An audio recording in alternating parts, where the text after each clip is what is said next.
박수로 맞아주시기 바랍니다.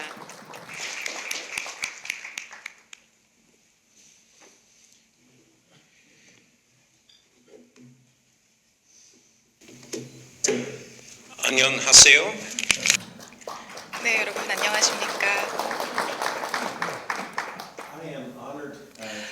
오늘 이 자리에 있게 되어 너무나도 영광입니다. 제 와이프 타미와 이번 한국에 4일 동안 있게 되었는데요. 정말 타미의 고향에 오게 되어서 너무나도 기쁘고 새로운 친구들도 만나고 또 가족 지인들도 만나게 되어서 너무나도 기쁩니다. 이렇게 초대해 주셔서 다시 한번 감사드리고요.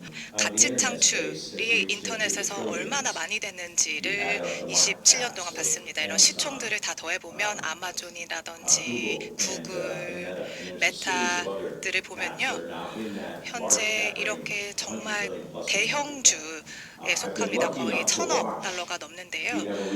이런 인터넷의 진화를 보면서 그리고 상업 인터넷의 진화를 보았습니다. 제가 모건 스탠리에서 저의 커리어를 시작을 했고요. 당시에 CFO한테 저한테 전화를 했습니다. 그래서 당시 이베이가 이제 공모주를 되는데 정말 그때 이제 정말 상업 인터넷의 시초를 보았습니다. 당시에는 많은 변동성이 있었어요. 그리고 아담 시셀님도 이에 대해서 많이 이야기를 했고요. 그리고 또 많은 가치 창출이 있었고 여기에서 많은 교훈을 얻으려고 했습니다. 그리고 또 틀린 적도 있었어요. 제 투자 의견이 틀린 적도 있었고 정말 여기에서 제가 겨운 교훈은 바로 이탈한 우량주를 선택하라는 것입니다. 바로 우량주에서 이탈한 것을 선택하라는 것인데 지금 저의 시간을 되돌아보면 이런 우량주들은 정말 총 도달 시장이 너무나도 크고 가치 제한도 잘하고 기술도 너무 좋고 아주 훌륭한 경영진들이 있는 이러한 네 가지 요소들을 갖춘 기업들이야말로 우량주인 것 같습니다. 그리고 이런 우량주들 이탈할 것을 기다렸죠. 이런 변동성이야말로 투자자에게 기회가 될 수 있습니다. 그리고 지난 몇 년 동안 사실 이런 변동성에 좀 의아해했었습니다. 그리고 이를 어떻게 보면 조금 기회로 잡아서 내가 가장 좋아하는 회사를 사고 또 가장 잘하는 투자를 하고 변동성은 사실 어떻게 보면 세일즈의 다른 말이거든요. 그리고 또 똑똑한 쇼핑하는 사람들은 세일할 때 사죠. 그리고 제가 이 책을 쓰면서 이런 아이디어를 다 적으려고 했습니다. 투자자들하고 항상 이런 이야기를 합니다. 북미에 있는 투자들, 아시아에 있는 투자자들과 이런 이야기를 하는데 제가 항상 가지고 있는 프레임워크, 제가 얻은 교훈들을 이런 책에 좀 담았습니다. 그러면 먼저 발표에 대해서 조금 말씀을 드릴게요. 저와 제 팀은 지금 샌프란에 있고요.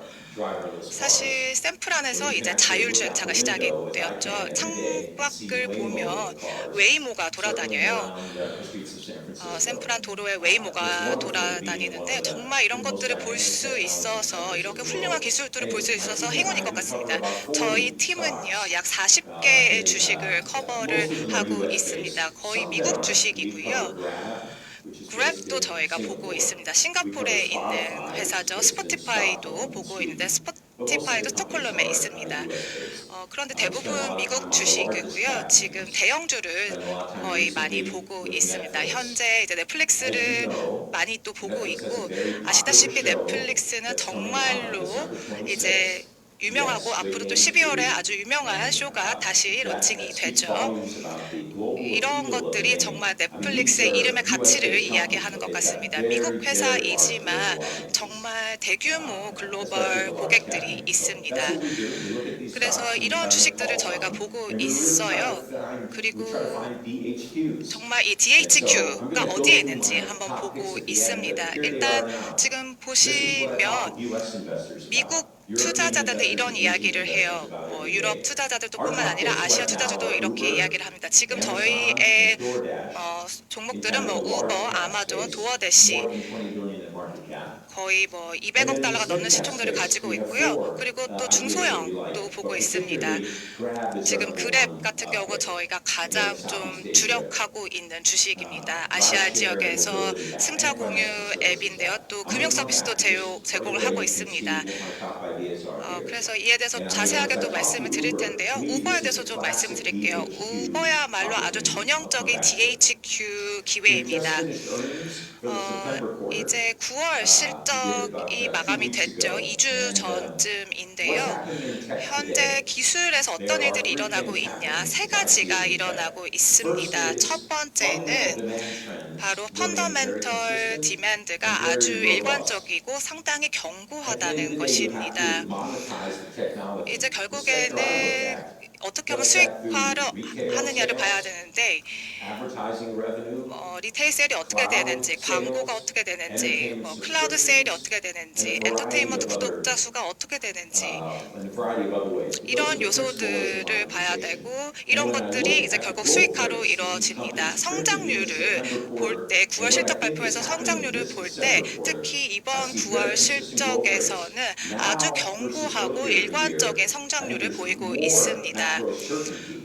그리고 Not more macro 거시적 uncertainty, but more 어떻게 보면 macro 확실성이 certainty 조금 with a 더 few 있는 것 exceptions. 같습니다. 물론 So 예외도 fundamental demand 있지만요. trends, I think, 그래서 remain very 펀더멘털 robust and 수요가 consistent. 상당히 견고하다는 Secondly, 점이고요. what's really 두 changed 번째, and one of the biggest 두 changes in 번째는요. 사실 technology 기술에서 across 가장 these 큰 technology companies, there's 변화가요. much more of a focus on years and years of 지금 efficiency.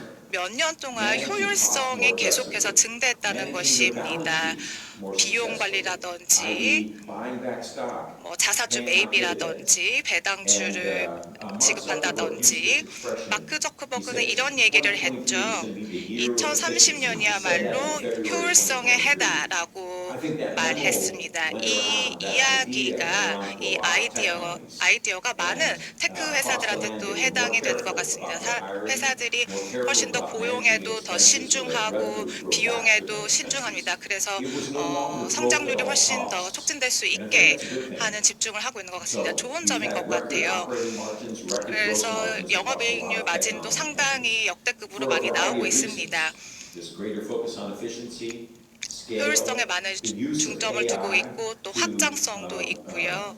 speed up processes, AI make 또 여러 processes more 프로세스들이 efficient. 훨씬 더 가속화되면서 And 효율성도 then the 증대되고 third thing that I'm 있습니다. seeing 세 in the space today, this is 번째는요, the 또 third 제가 보고 trend 있는 I'm seeing, 것이 and I say this partly as a technologist, partly as a 제가 financial analyst, partly simply as a 기술주를 stock picker. 분석하는 This is what 사람으로서 matters to these stocks. 말씀을 The 드리자면 이런 what I 것들이 call 중요한 점입니다. ROAI. 바로 You know ROAI인데요. ROI, that's return on ROI는 investment. 아시잖아요. Sometimes 네, people 그 return on equity, 수익률입니다. ROE. 주식에 대한 수익률인데요. ROAI is return on AI ROAI는요. investments. We AI에 know that 대한 these 투자 companies are spending a 수익률입니다. lot, 지금 이런 particularly the 회사들이 특히 hyperscalers, 하이퍼스케일러들이 많은 Microsoft, 투자를 하고 Google, 있습니다. Amazon, 마이크로소프트, Meta. 구글, They're 아마존, investing enormous 메타들이 amounts, 엄청난 200 billion a 금액을 year AI에 in 투자하고 capex. 있습니다. A lot of 약 it driven 2천억 by 달러를 artificial 정말 intelligence and 투자를 Gen 하고 AI. 있고 And GenAI are we 등 getting a 여러 return on 투자를 that 하고 있습니다. investment is 그리고 the 이런 major question for 수익화는 investors. 언제쯤 And I 될 think the 것이냐가 evidence is 큰 now starting to 질문인데요. show up 그리고 that yes, we are 점점 더 getting a return.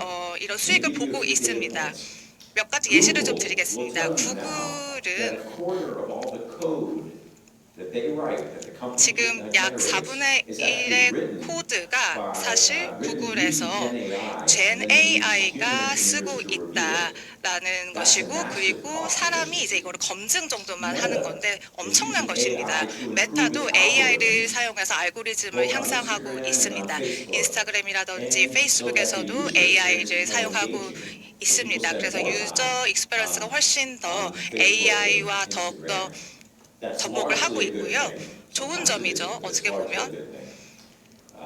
And then they've been using AI to improve the 그리고 AI를 algorithms for 사용해서 advertisers. 알고리즘을 향상시켜서 광고에도 많이 적용을 하고 That's 있습니다. why the fastest growing advertising 여기에서 company out there is 그래서 Meta. 광고주 회사들이 So 많이 those are 성장하고 있어요. examples. 메타도 이런 Amazon 것들을 gave a 많이 혜택을 wonderful 보고 example 있고요. recently that they 아마존도 said that 아주 훌륭한 예시죠. 지금 성장률을 보면 지금 젠 AI 클라우드 서비스가 그 어떤 것보다도 빠르게 성장이 되고 있다. 클라우드 혁명보다 2010년보다 훨씬 더 빠르게 성장이 되고 있다고 합니다.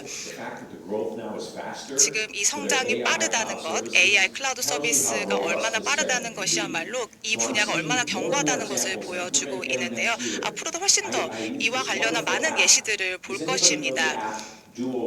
듀오링고 앱 다들 아시나요? 사용하시는 분 계시나요? 네, 듀오링고 사용하시는 분 꽤 계시네요. 언어를 배우는 앱인데요. 영어도 배울 수 있고 한국어도 배울 수 있고 약 50개에서 60개의 다른 언어를 배울 수 있습니다. 여기에는 또 AI 앱도 있습니다. 또 영상 통화를 AI 봇과 하면서 영어도 연습하고 어떤 언어도 연습할 수 있죠. 그래서 정말 이렇게 훌륭한 예시들이 AI를 활용한 예시들이 나올 것입니다. 그래서 상당히 좀 낙관적이에요. 이런 것들이 또 어떻게 수익화할 수 있는지, 그리고 이 AI가 비용을 줄이고 또 상품을 더욱더 향상시킬 수 있는지를 보는 것입니다. AI가 이런 것들을 하고 있어요. 새로운 매출원을 창출하고 있고요. 비용 효율성을 극대화하고 있습니다. 회사들이 더 많은 사람들을 고용하지 않고 더 성장을 도모할 수 있도록 가능하게 하는 것이 바로 AI입니다. 이런 이유들 때문에 회사들이 지금 큰 영업이익 마진율을 보이고 있습니다. 그리고 이 ROAI, AI에 대한 투자 수익률이 앞으로 몇 년 동안 계속해서 화두가 될 것입니다. 그래서 저희가 상당히 긍정적인 입장을 취하고 있고요. 많은 사람들이 이제 매그니피선트 7에 대해서 이야기를 하죠. 여기에는 아마존, 테슬라, 엔비디아, 구글, 애플, 마이크로소프트, 메타 등이 있는데 정말 수익률이 훌륭했습니다. 지난 2년 동안 2022년부터 보면 수익률이 굉장했습니다. 그리고 일렉트릭 11도 있는데요. 저는 이제 종목들을 픽하고 저는 마이크로소프트나 엔비디아를 커버는 하지 않습니다. 계속 트래킹은 하지만요. 근데 이렇게 11개의 종목들을 주로 보고 있습니다. 그리고 인터넷 주식으로 보면 어떻게 보면 가장 우량주인데요. 지금 이런 회사들이 칩을 사고 있고 머신러닝을 도입하고 있고 로보틱을 사용하고 있습니다. 비즈니스를 다 향상하기 위해서요. 그래서 이런 것들이 다 주식으로 결국에는 보여지는 것 같습니다. 제가 배운 가장 큰 교훈은 이런 우량주들이 이탈할 수 있고 또 펀더멘틀에 대해서 차이점이 있을 수도 있습니다. 그런데 6개월에서 9개월 정도죠. 그리고 지난 25년 동안 이런 주식들을 보면 펀더멘털이 상당히 훌륭했습니다. 그래서 이런 회사들이 그런 것들을 잘 보여주는 것 같고요. 앞으로 전망을 좀 보겠습니다. 20일이면 내년인데요. 여러 다른 매출원들을 좀 살펴봤습니다. 클라우드가 있고 광고가 있고 모빌리티, 데이팅, 리테일, 엔터테인먼트 등이 있습니다. 지금 성장률은 이 정도 견고하게 유지될 것 같습니다. 사실 리더들이 아주 큰 매출 성장률, 20%가 넘는 매출 성장률을 계속해서 견고하게 유지할 것 같습니다. 여기에도 많은 지금 자료가 있는데요. 결국에는 이런 마진을 좀 봐야 됩니다. 가장 큰 인터넷 회사들을 보면 에비타가 지금 20%, 22%, 29%까지 지금 예상이 되어 있습니다. 그리고 확장성도 어떻게 보면 이런 매출 면에서 많은 것들을 해결해 주죠. 그리고 수익성도 정말로 훨씬 더 개선해 줄 수 있는 All right, so 부분이 now I'm going to go 있습니다. through some of my top Topic. picks. 자, I'm not going to go 그러면 제가 through all of 좋아하는 them. 종목들에 You can 대해서 give 좀 me 더 just 자세히 2 or 3 말씀드리도록 minutes on each of 하겠습니다. these top picks. 다 말씀을 드리지는 But 않겠지만 각 you'll 종목에 understand the way 대해서 I 한 2, think 3분 about 정도 stocks 제가 말씀을 and 드리면 그 what 종목에 I 대한 think is a 이해도가 good way to pick 높아질 stocks. 것이라고 생각이 I 됩니다. may get these 제가 calls 어떻게 right, I may get 종목을 these calls 선정하는지를 wrong. 보실 수 있겠는데요. 물론 Probably, 틀린 적도 60 to 있습니다. 70% of my 그리고 stock calls 60에서 right. 70% 정도의 종목 Historically, and that 선정은 percentage has been rising over 옳았습니다. time. 역사적으로 But I'm 보았을 still 때요. 그리고 making 저희가 plenty of mistakes, 선정한 making mistakes this 종목들이 last year too. 전반적으로 Too early to 주식 downgrade 가격이 to early 오르기는 upgrade stocks and 했지만 that. 또 Very 실수를 hard 하는 things to 경우도 do. 있습니다. 너무 So 일찍 this is 저희가 why I 선정을 like 하는 Uber. 경우도 It's 있기 my number one 때문에요. stock. This to 그렇지만 me is 저희가 classic 현재 보고 있는 종목에 대해서 BHQ, 말씀을 드리겠습니다. dislocated high quality 우버가 stock. 가장 It's 대표적인 trading 이탈한 off 우량주라고 its 하겠습니다. high of $95. 현재 It's currently at $65 to $70. 65달러에서 So it's 70달러 traded 정도로 off 주가가 over 형성이 되어 20, 있습니다. 가장 25%. 높았을 때에는 And it's 95달러 traded 정도까지 off because of two 갔었죠. concerns. 그리고 The rise of 여기는 두 가지 우려가 있기 때문입니다. 테슬라의 로보택시 그리고 웨이모의 자율주행차 때문에 이 우버의 핵심적인 비즈니스는 좀 둔화되고 있는 상황이라서 그렇습니다. 사실 5년 전에 제가 한국에 왔을 때는 우버를 서울에서 사용할 수 없었습니다만 이제는 우버를 카카오 택시와 연계해서 사용을 할 수 있습니다. 그런데 우버는 모빌리티의 글로벌 리더입니다. 모든 시장에서 그렇지는 않죠. 하지만 전 세계 대부분의 시장에서 글로벌 리더입니다. 그리고 차량 공유 서비스에 있어서 글로벌 리더입니다. 거기에다가 광고 수익도 올라가고 있습니다. 그러면서 점점 더 플랫폼으로서 다양한 서비스들을 탑재하고 있습니다. 잉여 현금 흐름이 계속 늘어나고 있습니다. 그래서 올해 60억 달러 그리고 내년에는 80억 달러로 예상이 되고 있습니다. 그러니까 이 잉여 현금 이익에서 한 17배 그리고 18배의 멀티플을 기록을 하고 있다는 차원에서 지속적으로 거의 30% 이상의 잉여 현금 흐름을 기록을 하면서 계속해서 이렇게 잉여 현금 흐름이 있고 실적이 나오고 있는 가운데 주가가 이탈이 되고 있다는 것입니다. 왜 그럴까요? 왜 이런 할인이 있을까요에 대해서 생각을 해보고 만약에 이러한 이 디스카운트의 요인들이 사라지게 되면 크게 주가가 오를 것으로 보입니다. 그래서 현재는 65에서 70달러 정도인데 저희의 타겟은 200달러입니다. 그러니까 한 23배 정도의 이 잉여 현금 흐름의 증가를 예상하고 있기 때문입니다. 그래서 실제로 이러한 여러 오버행 이슈가 사라지게 되면은 크게 이것이 개선이 될 것으로 보이기 때문에 저희 목표 가격은 120달러입니다. 그래서 거의 70% 정도의 업사이드가 있고 충분히 타겟까지 갈 수 있을 것이라고 생각이 되는데요. 결국은 총 도달 가능한 시장이 엄청 크다라는 것이고 혁신을 계속 하고 있기 때문에 이게 매력 있는 가치라고 보겠습니다.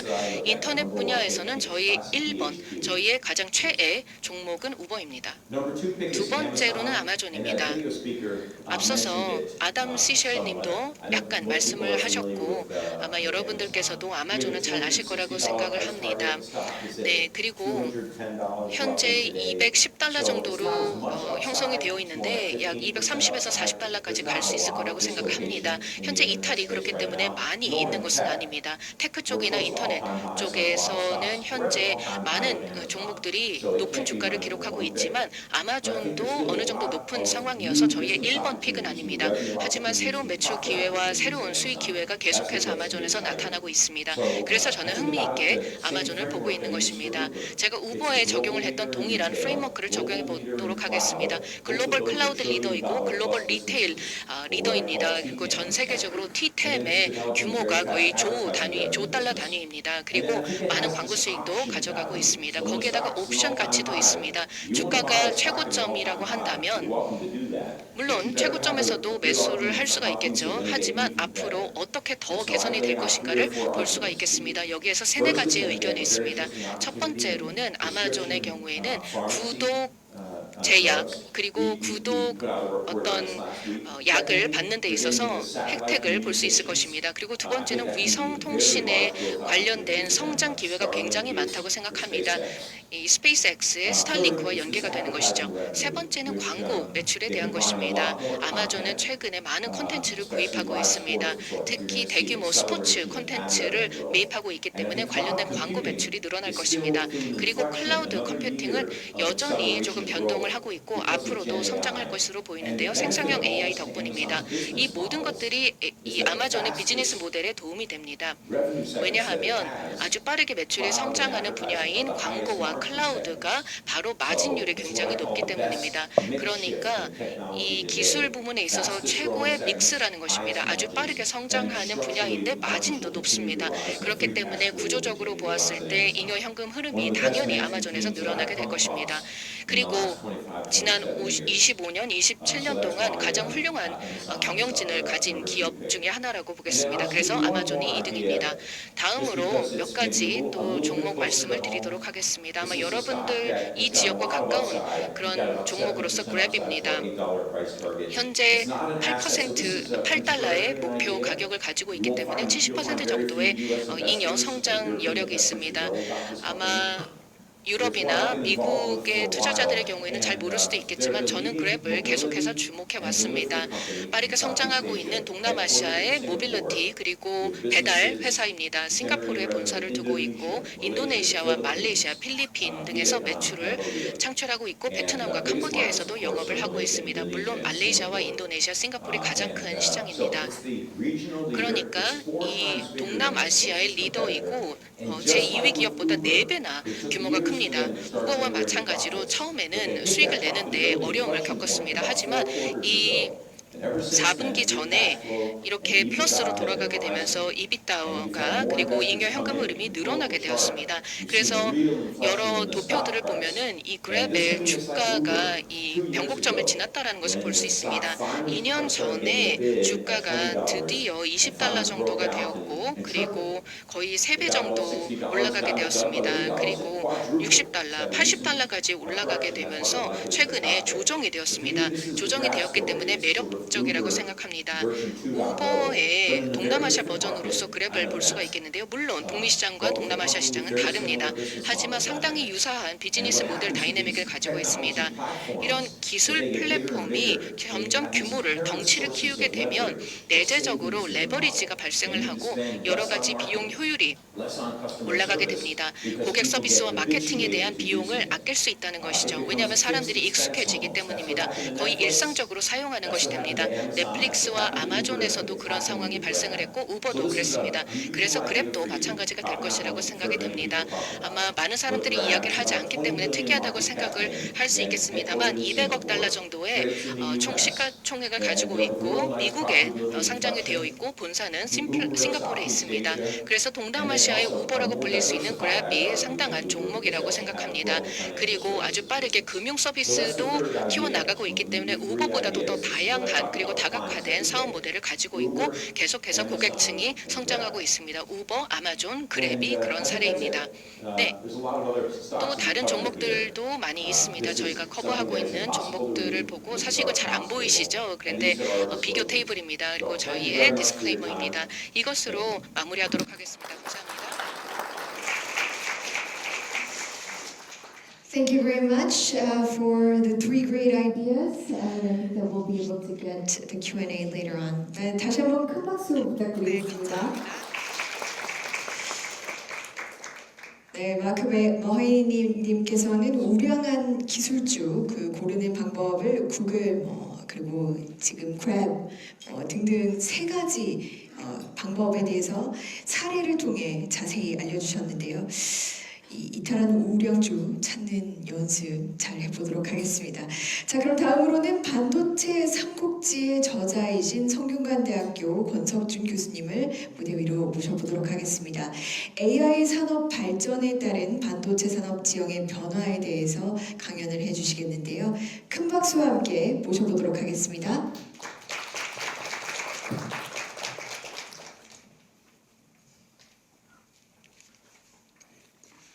네, 안녕하십니까. 귀한 자리에 초청해 주셔서 너무나 감사드립니다.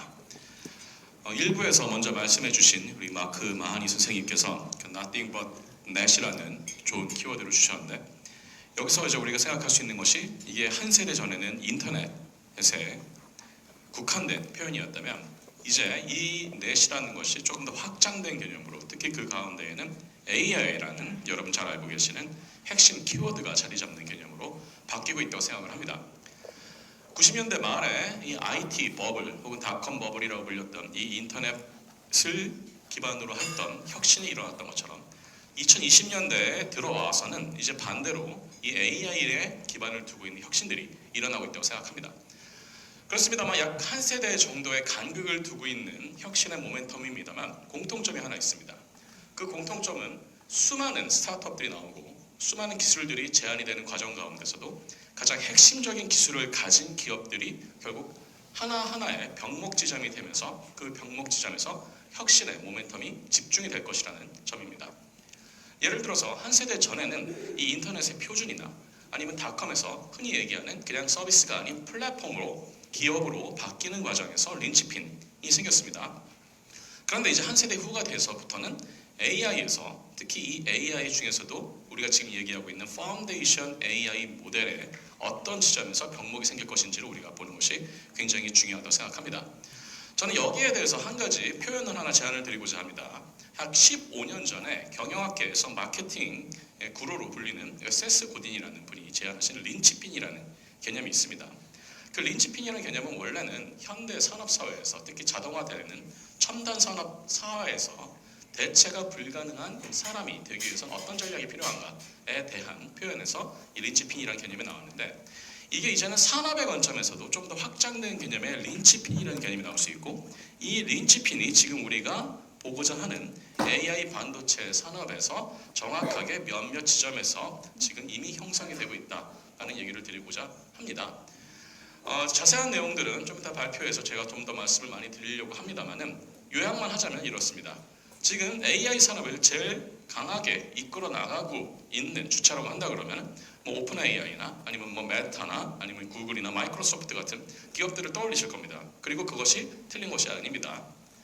그런데 그런 AI, 특히 파운데이션 AI, 심지어는 AGI로 지금 확장이 되고 있는 이러한 소프트웨어들, 알고리즘들의 기반에는 이러한 엄청난 연산을 가능하게 할 수 있는 컴퓨팅 자원이 필요합니다.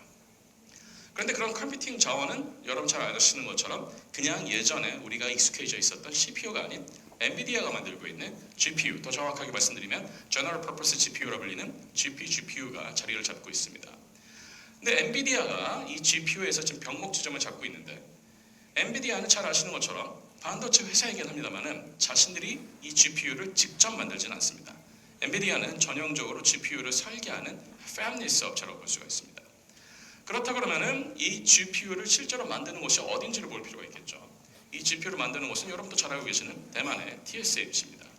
TSMC가 지금 가장 많이 그리고 가장 높은 집중도를 가지면서 개발을 하고 있는 3나노 혹은 2나노 공정에서부터 이러한 GPU들이 만들어지고 있는 것이죠. 여기에 우리가 한 가지 더 린치핀을 좀 생각해 볼 수가 있습니다. TSMC는 파운드리 기업이죠. 그래서 누군가가 위탁을 한 반도체 칩을 만듭니다. 그런데 이 TSMC가 GPU를 만들긴 합니다만 메모리를 만들지는 않습니다. AI 반도체에서 핵심 키워드가 되는 것 중에 하나는 한 축은 GPU가 되겠지만 또 한 축은 바로 메모리 반도체가 됩니다. 그런데 마치 예전의 CPU가 지금 GPU에 대항할 수 없는 것처럼 예전의 범용 반도체인 듀램이나 낸드 플래시가 지금 이러한 AI 반도체 시절에 정확하게 적용이 되기는 어렵습니다. 이것을 조금 더 강화시킨 개념의 AI 전용 메모리 반도체가 필요하다는 뜻이 되는 것이죠. 그래서 이 AI 전용 메모리 반도체를 그러면 여러 회사들이 다 같이 만들면 좋겠지만 여기에도 지금 똑같이 린치핀이 보이고 있어요. 예를 들어서 여러분 잘 알고 계신 우리나라의 SK 하이닉스가 D램을 기반으로 한 그리고 3차원으로 적층을 해서 GPU와 연결이 될 수 있는 형태의 고대역폭 성능에서 최적화된 메모리인 하이 밴드위스 메모리, 줄여서 우리가 HBM이라 불리는 이 메모리를 만들고 있습니다. 지금 벌써 제가 말씀드린 린치핀이 3-4개가 연결되고 있다는 것이 머릿속에 그려지실 겁니다. 자, 근데 이런 SK 하이닉스나 TSMC가 반도체 제조 업체이긴 합니다만은 이들은 이 반도체 제조에 들어가는 장비나 소재를 직접 만들지는 않습니다. 예를 들어서 TSMC가 가장 많이 의존하고 있는 해외 장비 회사는 ASML과 램 리서치 그리고 어플라이드 머티리얼스사 같은 전통적인 반도체 첨단 공정 장비 제작 업체들입니다. 이 업체들이 만들고 있는 장비들 중에서 예를 들어서 ASML의 EUV 리사그라피 장비나 아니면 램 리서치의 이런 하이 애스펙트 레이셔 컨택 애칭 장비들, HARC라고 불리는 이런 컨택 애칭 장비들, 그리고 몇몇 핵심 검사 장비들 같은 것들은 거의 독과점에 가깝게 병목이 생기고 있습니다. 여러분 머릿속에서 어느 정도 지금 깔때기가 그려지면 그것이 정상이라고 저는 생각합니다. 하나하나의 연결 구조에서 지금 굉장히 독과점 구조가 강화되는 방향으로 이 AA 반도체의 전반적인 랜드스케이프들이 지금 쉐이핑이 되고 있다라는 것을 보실 필요가 있겠고요. 이러한 린치핀들이 연결되어 있는 일종의 서플라이 체인, 우리가 흔히 얘기하는 밸류 체인이라는 것들이 그럼 과연 앞으로 어떻게 바뀔 것이냐, 여기에 대해서 저는 투자 전문가는 아닙니다만은 투자를 하시고자 하는 분들이 반드시 주목하셔야 되는 지점이 바로 이러한 린치핀들이 연결되어 있는 서플라이 체인들 혹은 밸류 체인들의 앞으로의 변화 방향이 될 것입니다. 오늘은 그러한 변화 방향이 어떤 식으로 어떤 변수에 의해서 영향을 받을 것인지 좀 말씀을 드리고자 합니다. 기술적인 내용도 여기서 중요하겠습니다만 저는 세 가지 중요한 키워드가 있다고 생각을 합니다. 첫 번째는 일단 기본적으로 반도체가 더 이상 자유무역주의의 혜택을 입는 그런 글로벌 분업 체제를 유지하기가 점점 어려워질 것이라는 국제 정치적인 불확실성이 하나가 있습니다. 당연히 그 국제 정치적인 불확실성의 한가운데에는 미국과 중국 사이에 첨단 기술 패권 전쟁이 있고요. 이것은 내년 1월 20일에 트럼프 2기 정부가 시작이 된 이후에는 더욱더 불확실성의 그 강도와 범위가 깊어지고 넓어질 것이라 생각이 듭니다. 두 번째는 이제 지금 말씀드린 것처럼 반도체 산업에 있어서 AI가 가져오게 될 전반적인 변화가 될 텐데요. 한 가지 더 강조를 드린다면 이 AI가 반도체 산업 혹은 IT 산업에서만 영향을 주는 게 아닙니다. 그야말로 nothing but AI라고 할 수 있을 정도로 전 분야에 대해서, 여기서 말하는 전 분야라는 것은 그야말로 우리가 생각할 수 있는 거의 모든 종류의 산업을 의미합니다.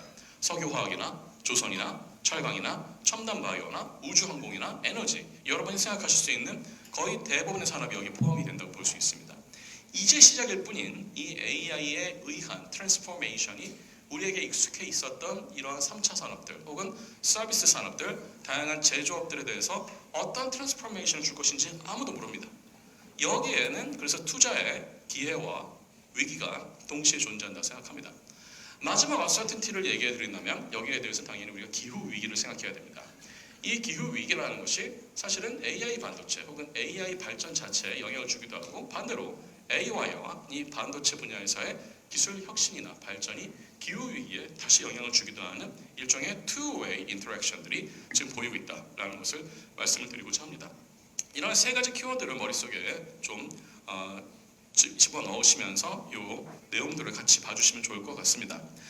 일단 기본적으로 국제 정치에서의 이런 어떤 불확실성에 대해서 잠깐 말씀드리겠습니다. 제가 이미 올해 3월에 와서 비슷한 얘기를 드리긴 했습니다만, 특히나 지금 미중 사이의 패권 경쟁이 앞으로는 더 격화가 되는데, 이것이 바이든 정권에서 있었던 그런 격화하고는 다르게 트럼프 정권에서는 철저하게 아메리카 퍼스트라는 이 폴리시가 이제 전면에 나서기 시작하면서 중국은 자의반 타의반으로 중국 내에서의 반도체 서플라이 체인들을 재구축을 할 수밖에 없게 될 겁니다.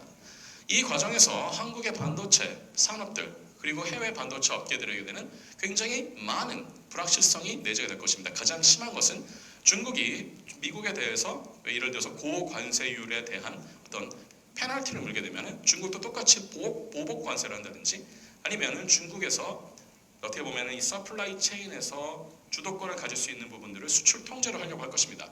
며칠 전에 이미 중국 정부는 자국에서 생산이 되는 갈륨이나 저마늄 같은 일부 핵심 반도체 소재를 수출을 통제하겠다라는 폴리시를 발표하기도 했습니다.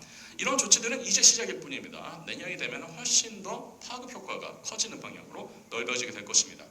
여기에 대해서 한국의 반도체 산업에 대한 투자를 보고 계시는 분들이 한 가지 명심해 주시면 좋을 것이, 중국 시장에 대한 수출 비중이 과연 내년부터 시작해서 얼마나 줄어들게 될 것이고, 그 줄어든 만큼을 어느 시장이 다시 메꾸게 될 것인지를 보는 것이 굉장히 중요합니다.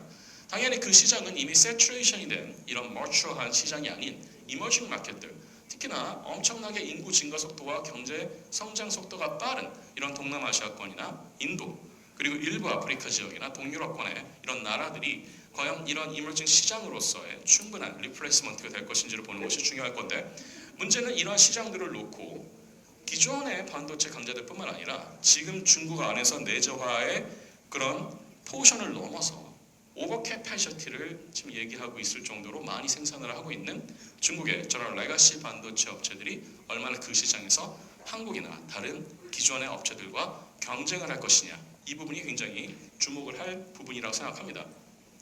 이미 중국은 미국이 중국에 대한 반도체 제재가 계속 장기화가 될 부분을 염두를 해두고 있고, 그래서 잘 아시는 것처럼 이미 작년 9월부터 시작을 해서 미국이 그렇게 통제하려고 했었던 10나노 이하급 반도체 생산에 대한 상당한 부분을 지금 내재화를 했던 것으로 지금 보이고 있습니다. 물론 수율이나 이런 퀄리티 문제 그리고 테크놀로지의 어떤 표준화 문제에 있어서는 여전히 갈 길이 멉니다만은 이미 중국은 돌이킬 수 없는 경로에 들어간 것으로 보입니다. 여기서 말하는 돌이킬 수 없다는 것은 지금 와서 만약에 미국이 중국에 대한 기술 제재를 많이 완화를 해준다고 하더라도 이제는 중국에서는 이 내재화로 가는 이 경로를 되돌리기가 어려울 정도까지 많이 지금 진행이 되고 있다는 것을 의미하는 것입니다. 사실은 이제 우리가 반도체 생산에서 봤을 때 아까 린치핀이라는 개념을 다시 떠올려 보신다면은 이 중에서도 가장 중요한 반도체라고 한다면 로직 반도체가 될 겁니다. 우리가 흔히 얘기했던 로직 반도체는 대부분 다 인텔이 잘 만드는 CPU 같은 것이었는데 요즘에 들어와서는 AI 반도체에서 더 중요한 것은 GPU 그리고 GPU와 연결이 될 수 있는 고성능 메모리 반도체가 될 것입니다. 이런 것들이 한 2, 3년 전만 하더라도 중국과 최선단 기업들 사이에 기술 격차가 5년에서 6년 정도 났다고 관측이 됐습니다. 그런데 2024년 들어와서 이 격차가 절반 이하로 좀 줄어든 상태입니다. 한 2년, 3년.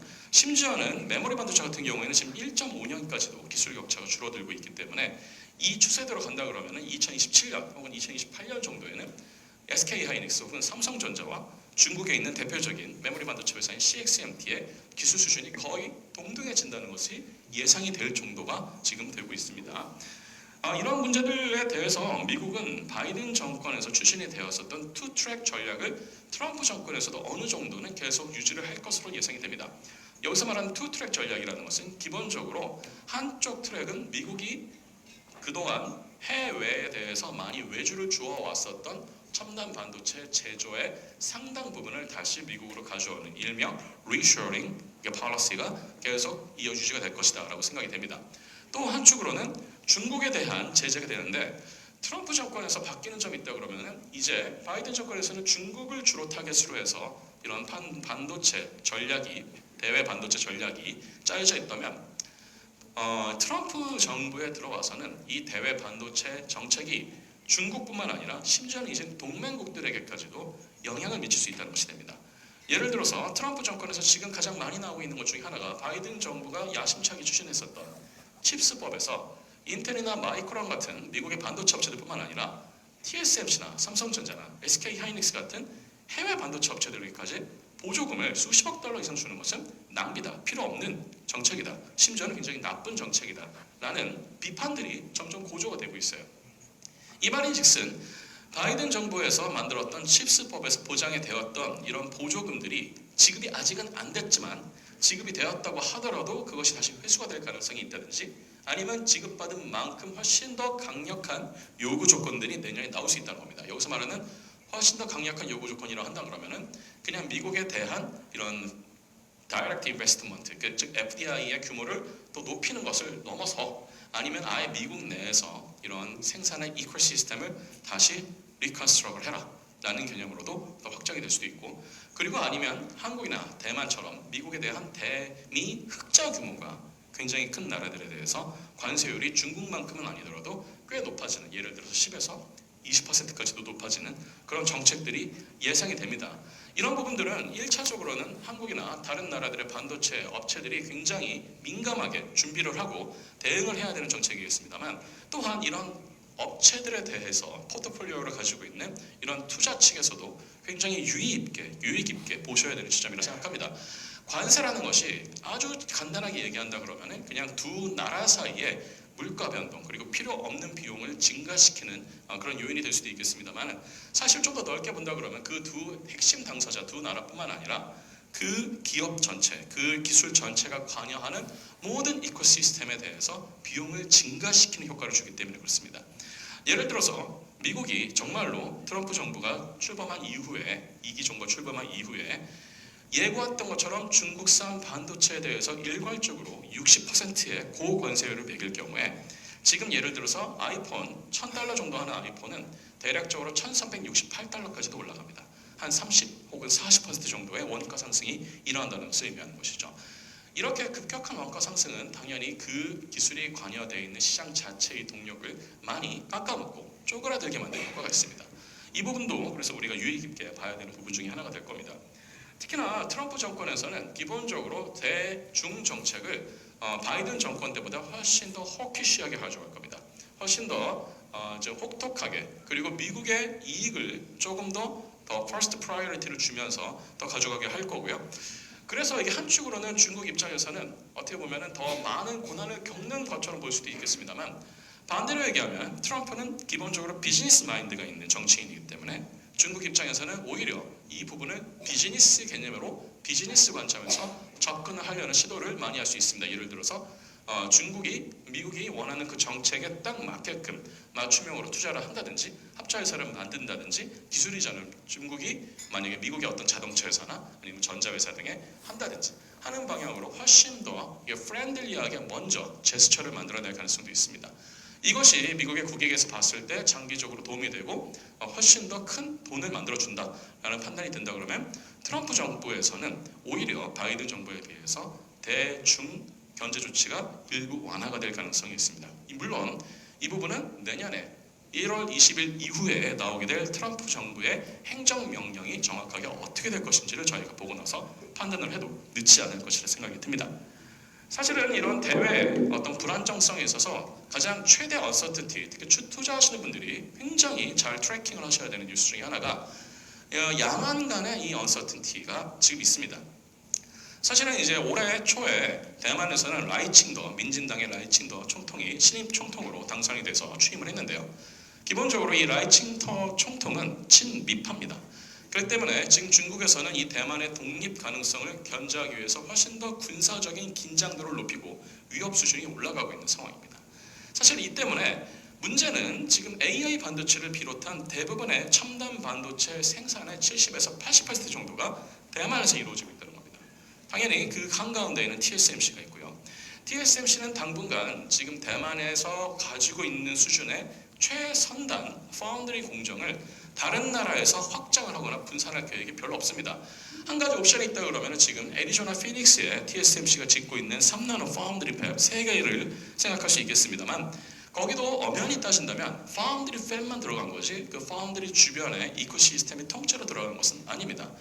그래서 오히려 트럼프 정부에서는 바로 이 대만에 대해서 파운드리 팹만 이전하는 것이 아니라 아예 신주에 있는 혹은 가오슝에 있는 그런 TSMC의 최선단 공정 주변의 모든 팹과 이코시스템과 협력업체와 심지어는 R&D 센터까지 대부분 트랜스포테이션 해라 라는 요구를 할 가능성이 있습니다. 만약에 이 요구를 따르지 않을 경우에는 기본적으로 반도체 보조금을 줄이겠다, 이러한 어떻게 보면 상대적으로 약한 조치는 물론이고 이것을 안보의 레버리지 삼아서 대만을 위협할 가능성이 있습니다. 예를 들어서 지금 대만을 관장하고 있는 것이 미국의 서태평양 함대를 서태평양을 관장하는 제7함대입니다.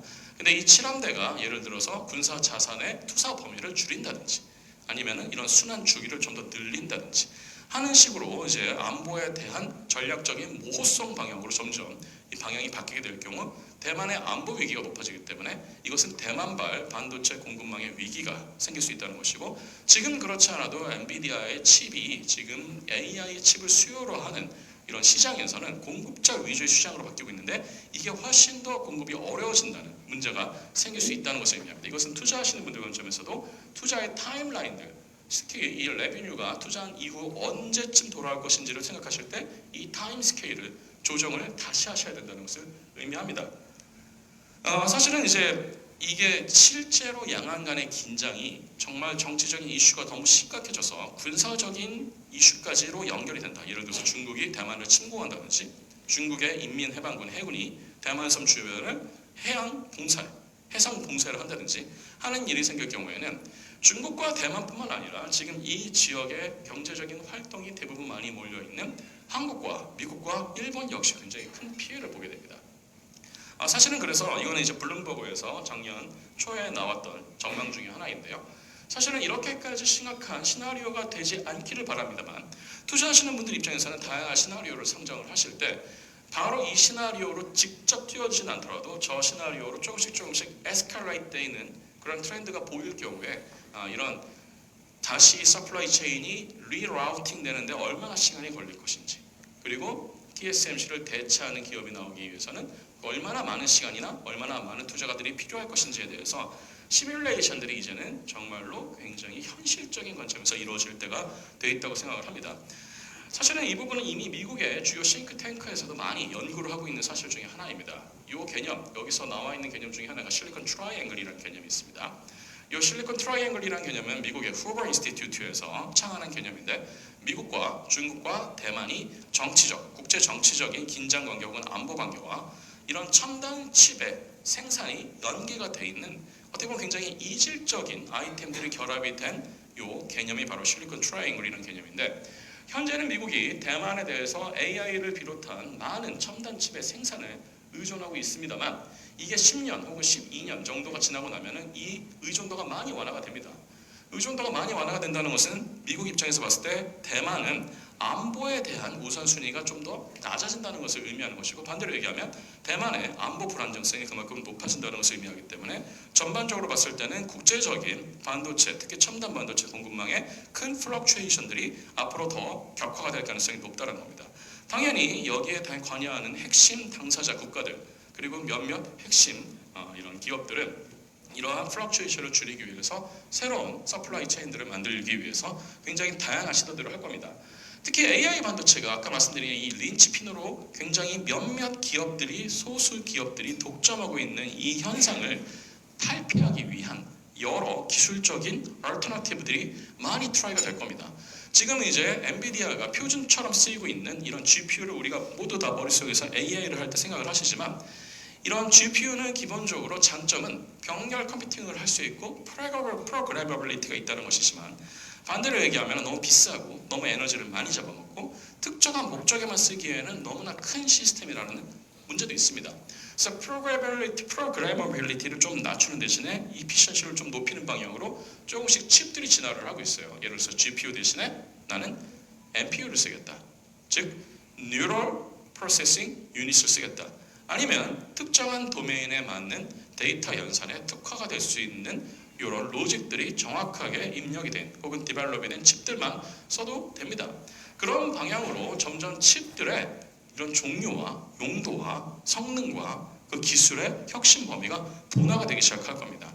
여기가 우리가 아까 말씀하셨던, 이 마카 마하니 씨가 말씀하셨던 Nothing but Net에서 요 부분이 분화가 되는 지점이 여기서부터 시작이 될 거라고 저는 생각을 합니다. 이 지점을 AI 반도체 혹은 AI 산업 전체에 대해서 관심을 가지신 분들이 꼭 들여다보셨으면 합니다.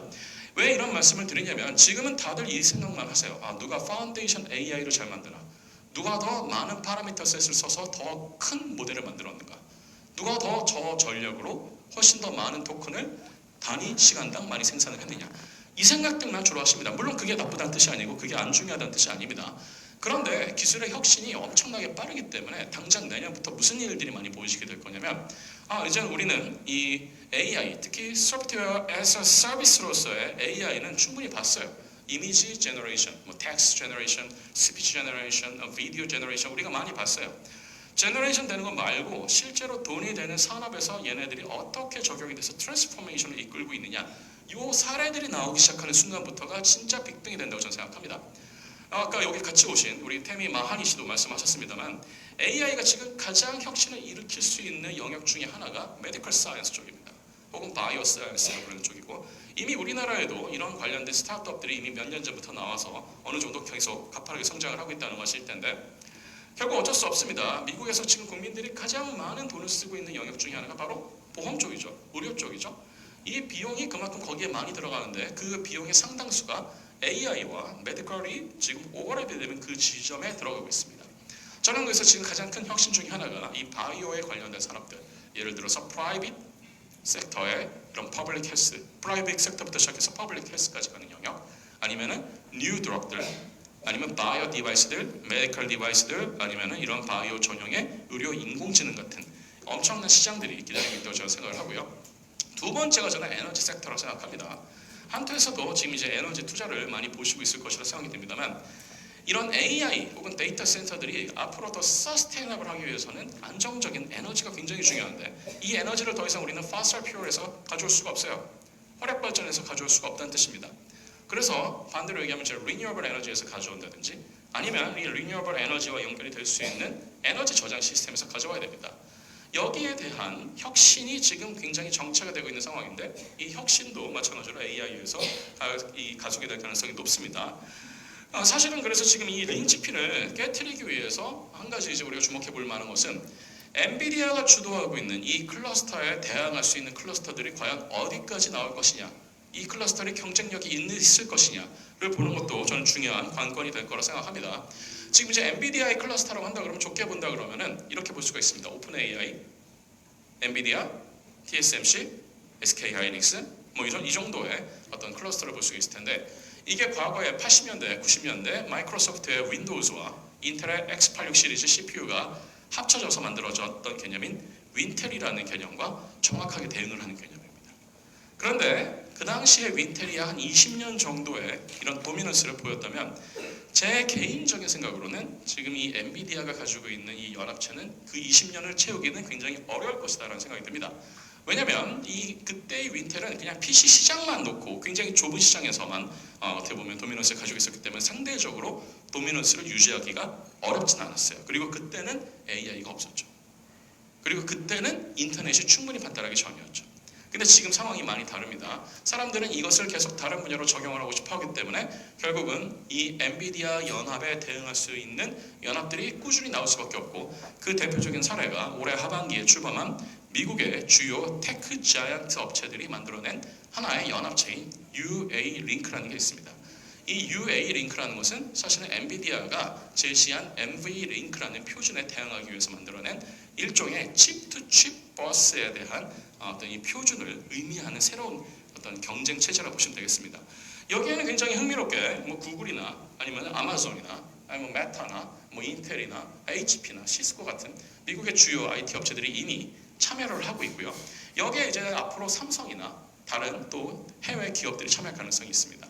여기 말고 사실 중국에는 또 다른 이런 AI 혹은 AI 컴퓨팅 클러스터들이 만들어지고 있습니다. 당연히 그 안에는 지금 화웨이가 주도를 하고 있고요. 거기에 SMIC나 뭐 CXMT나 YMTC나 아니면 캐브리콘 같은 이런 중국의 몇몇 지금 핵심 IT 자이언트들이 될 만한 기업들이 적극 참여해서 중국판 클러스터들을 만들고 있습니다. 이것 외에도 유럽에서도 비슷한 클러스터들이 나올 가능성이 있고요. 그래서 향후 몇 년 정도는 이 엔비디아의 클러스터에 대응할 수 있는 비슷한 성질, 비슷한 특징을 가지고 있는 기업들이 클러스터 대 클러스터의 기업들의 경쟁이 될 가능성이 높다고 생각합니다. 그런데 이게 과거에는 글로벌 자유무역주의 하에서 이루어졌던 경쟁이었다가 지금 앞서 말씀드린 것처럼 이제는 국가 간의 반도체나 AI 같은 첨단 기술을 놓고 벌이는 패권 경쟁 하에서 이루어지는 경쟁이 될 것이기 때문에 더 이상 순수하게 기업 대 기업의 경쟁이 아닌 국가가 배경에 있는 그런 복합적인 경쟁이 될 것이다 라는 계산을 할 수가 있겠습니다. 사실은 그래서 이제 우리가 투자를 할 때 과연 이제 우리가 남아있는 테크놀로지 이슈가 무엇인지를 보는 것이 굉장히 중요합니다. 우리가 AI 발전, AI 산업의 발전이 지금 이렇게 가능했던 이유 중에 하나가 GPU의 발전이라고 말씀드렸습니다만 GPU가 토끼라면 메모리는 거북입니다. GPU는 너무 빨라요. GPU는 그야말로 그리고 칩 하나하나가 빠를 뿐더러 GPU는 기본적으로 병렬 계산입니다. 즉 패러럴 컴퓨팅이 가능하기 때문에 훨씬 더 효율적으로 연산을 할 수가 있어요. 근데 메모리는 그 속도를 못 쫓아오는 까닭은 메모리는 기본적으로 연산 장치가 아니기 때문입니다. 메모리는 일종의 우편함이라고 보시면 되겠습니다. 여러분 우편함에 가서 우편물을 계속 넣었다 뺐다 하셔야 됩니다.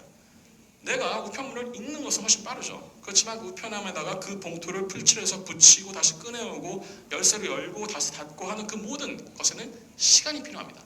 근데 그 시간은 기본적으로 저런 GPU 코어가 작동하는 시간보다 훨씬 느려요.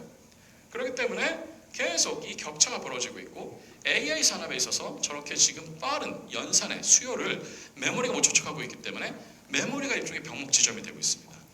이 부분은 SK 하이닉스가 지금 만들고 있는 HBM3E 같은 이런 5th generation HBM뿐만 아니라 앞으로는 HBM4 같은 6th generation 그 이후에는 뭐 7th generation, 8th generation으로 계속 갈 텐데 이쪽 HBM에서 일종의 스탠다드를 점유하고 만들어가고 있는 SK 하이닉스에 조금 더 많은 기회가 있을 것임을 의미하는 것이기도 합니다만 기본적으로 그렇게 HBM의 기술이 발전한다 그래도 이 펀더멘털한 메모리 월 문제를 해결하기는 굉장히 어렵습니다. 그래서 이 메모리 월을 해결하기 위해서는 근본적으로 기술의 혁신이 앞으로 몇 년 안에 여러 방향에서 분기가 될 가능성이 높다고 생각합니다. 예를 들어서 지금 여기서 보시는 것이 전통적으로 폰 노이만 아키텍처에 기반한 메모리 하이어라키 구조가 되겠습니다. CPU에 원래 가장 가까웠던 것은 우리가 캐시 메모리라 부르는 SRAM입니다. 그 밑에는 L1, L2 이런 식으로 계속 메모리 하이어라키가 있습니다. 즉 가장 먼저 가장 자주 쓰는 데이터들은 가장 가까이, 그렇지만 거기는 가장 적은 용량으로 굉장히 많은 데이터를 저장할 수 있지만 상대적으로 퍼포먼스가 떨어지는 것들은 가장 아랫단으로 놓는 방향으로 저렇게 메모리 하이어라키가 있었는데, 이런 메모리 하이어라키는 이제는 AI 반도체 시절에는 맞지가 않는 하이어라키라는 것이 밝혀지고 있는 거예요. 작동을 안 한다는 뜻이 아닙니다. 작동을 하는데 굉장히 느리다는 뜻이에요. 이 속도를 개선하기 위해서 이 하이어라키를 다 바꿔버리는 새로운 개념의 하이브리드 메모리가 나오기 시작할 겁니다. 당연히 이 하이브리드 메모리가 나오는 시점은 이미 도래하고 있다고 생각하고요. HBM 하이브리드 메모리가 아닙니다, 여러분. HBM은 여전히 저 폰 노이만 아키텍처에 따르는 메모리 중에서 가장 어드밴스된 메모리라고 보시면 됩니다. 이거를 완전히 뒤엎을 수 있으려고 그러면은 이제는 비선형의 트랙을 따라갈 필요가 있습니다. 이 슬라이드에서 지금 보시는 것처럼 메모리가 지금 가장 속도를 많이 잡아먹는 영역이 데이터의 인풋 아웃풋이라고 말씀드렸잖아요. 그럼 이렇게 생각할 수 있겠죠. 데이터 인풋 아웃풋을 없애버리면 안 되나? 데이터 인풋 아웃풋을 없애버린다는 것을 다시 말하면은 데이터가 인풋 아웃풋이 되기 전부터 이미 프로세싱이 동시에 되는 거죠. 마치 고객이 주문하기 전부터 고객이 무슨 주문을 할지 미리 주방에서 만들어지고 있다. 혹은 아예 그렇게 고객의 테이블에 가서 주방에서 만드는 것이 아니라 고객의 테이블에 가서 요리를 만드는 그런 개념이라고 생각하시면 될 것 같습니다.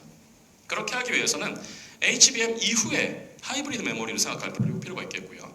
이 하이브리드 메모리는 여러 종류가 있습니다. 뭐가 표준이 될지는 아무도 모릅니다. 예를 들어서 Process in Memory, 줄여서 PIM이라 부르는 것도 있고요. Process Near Memory, 줄여서 PNM이라 부르는 것이 있고요.